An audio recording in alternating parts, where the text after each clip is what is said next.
back in 2001. We were in the cockpit of the sailboat, and it was raining sideways outside, and I had gloves on and they were soaking wet, and I could see my breath, and had to blow into my hands to keep them warm, and I thought there must be a better way. And I suddenly had this vision of myself sitting in a warm pilot house somewhere with a cup of coffee in my hand, surveying the same scene that I was seeing now, cold and wet, but seeing it from a much more comfortable spot. So about 3 years ago, met some people here right in Anacortes who were starting a boat building company. They were experienced boat builders. We got together with them, and after some discussions, we decided to form a joint venture to develop and build a line of trawlers, and the 45 was the first one that we were going to develop, and this is hull number 1 that we're on.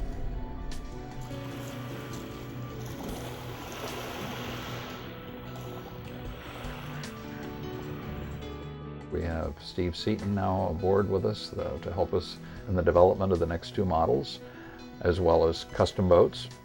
Steve is going to consult with us.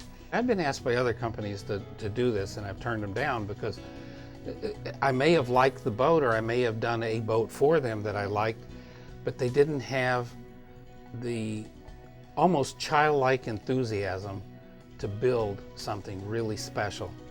And that's what I see here. When we first started the design of the boat, we elected to put a lot of time and energy into the upfront design. When we shape the boat, it's not just, well, we'll draw this, and okay, there's the boat. No.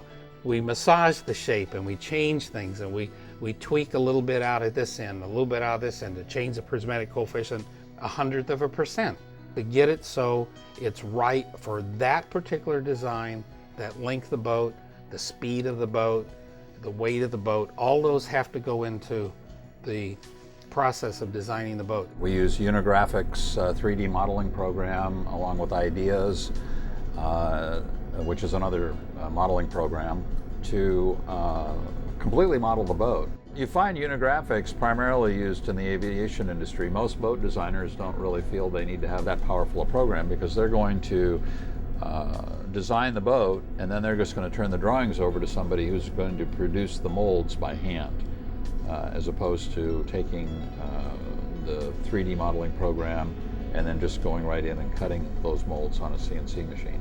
Well, the 5-axis milling machine we have is, quite frankly, has the largest envelope of any 5-axis machine in the United States currently. Our x-axis is about 85 feet long, the x-axis being the length. The y-axis, which is the width, is about 27 feet long, and the z-axis, which is how high that the machine can cut, is about 14 feet tall. The hull shapes, the shapes of the superstructure, placement of all of the equipment, even right down to the details of drawers and door detail, that was all done in Unigraphics 3D modeling, so that when we got ready to build the boat, we were able to know exactly what we were doing long before we were doing it. Our build group really came from a variety of places, but most of the fellows were working for big boat companies, and they only know how to build a boat like you'd build a big boat. And the one thing that they don't want to do is to sacrifice quality. The fact that you have a bow thruster and articulating rudder, you basically can walk the boat sideways if you like. Okay, we can put the rudder over, and here we go.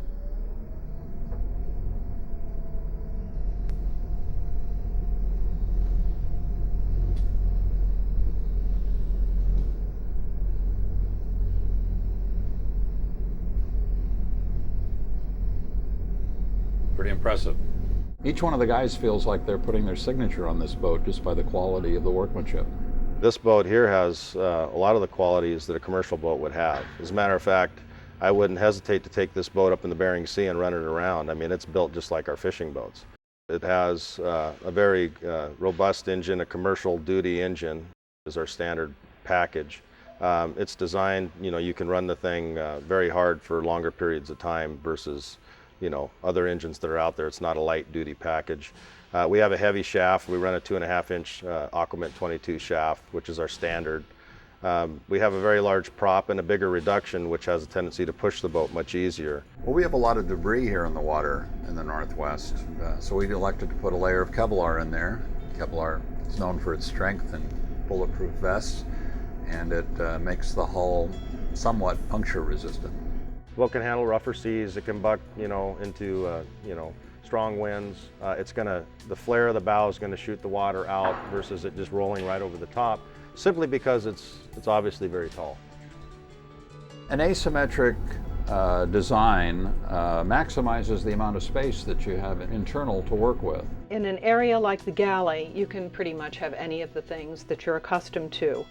When you start talking about your stateroom area, we've got these nice, big, wonderful deep drawers for all of the more bulky things that you might have. We've got wonderful cedar-lined closets, so you have hanging storage,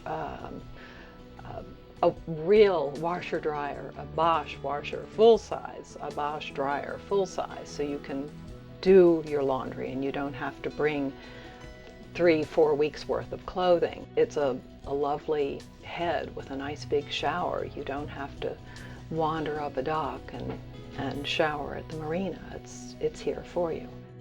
When we started conversations about building the boat here, we were anxious to green the boat, so we went about gently greening. The things that we've tried to do to build a green boat is, first of all, using the vacuum infusion process.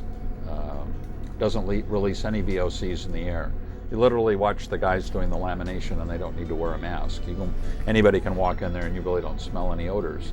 We've increased the size of our holding tanks so that we lessen the chance of somebody deciding to pump out in a harbor somewhere. Our holding tanks, our blackwater tank is 135 gallons. You just don't find a holding tank on a boat this size that's anywhere near that large. I've been doing green boats for 30 some odd years. I just never called it a green boat. I mean, I was chewed out. I was told I was an idiot for trying to make boat fuel efficient. But I said, no, it's an academic pursuit in one sense, because I used to design, and I still do, sailboats. And there, you have to make the boat efficient or it isn't going to sail at all. So if you take a sailboat hull and you tweak it and make the prismatic coefficient just so-and-so and the block coefficient so-and-so, and you really tweak it to make the best efficiency of that wind, why can't you do it to a powerboat? We try to choose sustainable plantation lumber. The wood that's being used on this boat is a wood called macaray. It's an African cherry grown on a plantation somewhere in Africa, presumably. We also use woods like sapili and bubenga. These are sound like exotic names, but they are a plantation lumber, which are not endangered. You're not giving up anything by eliminating teak and holly. You've actually opened yourself up to wonderful possibilities of equally as beautiful a look, but you've used a plantation or sustainable wood and accomplished the same thing. The cork flooring is a very popular option on the boat. Cork, again, being a sustainable product. They just peel it off and it grows back again. And we found cork is quiet, easy on the feet, and it's environmentally responsible to use it. I started running my own boat when I was 15, and this is summer number 27 coming up.